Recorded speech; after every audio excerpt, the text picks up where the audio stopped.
Be ready. 5 seconds. Start.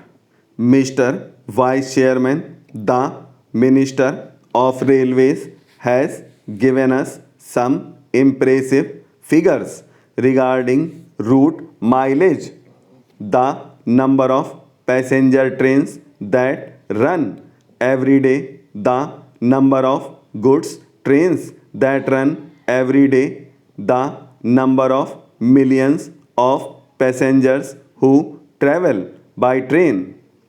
He has tried to compare them in view of the vastness of the country, the large number of passenger trains being run, the large number of goods trains being run, and the big route mileage. He has tried to show that the number of accidents that have occurred is not quite alarming. I do not know what his idea was when he tried to compare the number of accidents against this background. Committees have been appointed when serious accidents took place to find out why such and such accident took place. The Sahnawaz Committee, which was appointed in 1956, gave a very voluminous report. Therein, they had stated the causes of accidents that occurred during the period before, and they had also suggested some preventive measures. The government have again appointed another committee headed by Dr. Kunjuru. It is more than 8 months or so. I do not know why an interim report has not been submitted by this committee. It would have been better, at least for discussion on such an important subject like this, if that committee had submitted an interim report. We could have offered more constructive suggestions. Unfortunately, the committees that are appointed take their own time to submit their reports. Maybe the government is partly responsible for they may not be cooperating with the committee in giving all the material that is necessary for the committee to come to some sort of conclusions and give their findings on such an important question. Time and again, we have discussed this question of accidents, and I was really pained to see how the minister tried to minimize the seriousness of the railway accidents. He also quoted in the other house the figures, the number of accidents that are taking place in other countries, particularly America and England. The conditions that are obtaining in these countries and that are obtaining in India are totally different. There, many of the accidents take place not because of follies, not because of the limitations under which those railways work, but mostly because of the environment that there has been in those countries. So he did not mention the figures here, but took refuge under the guise that our railways work much better than the railways work in other countries, and that the rate of accidents in India is much lower than the rate of accidents in America or England.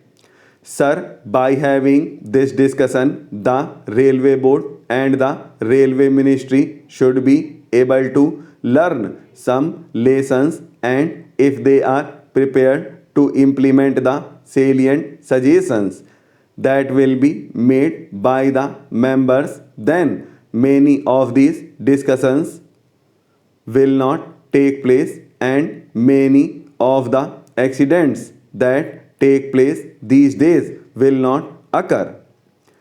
It has now become almost an everyday affair. After the statement was made by the Honorable Minister in this house and the other house, another accident had occurred to a deluxe train. It is therefore incumbent and imperative on the part of the Railway Ministry to see whether they could avoid these accidents. Many of the accidents that have occurred not because they are accidents but because of the wrong things done by the Railway Ministry.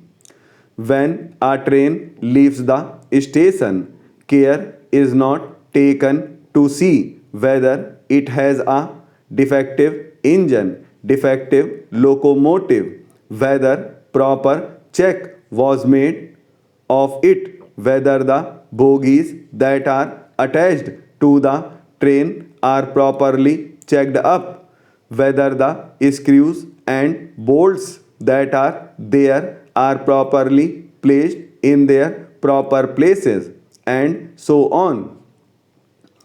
These are all things which, if properly inspected, will show whether the train is fit for travel or not, and if these things are properly adhered to, many of the accidents will not occur. A member in the other house has reported a statement from the statesman of Calcutta that the loco shed people asked the driver of a particular train to somehow manage, even though he complained that he could not take the train. He tried to manage.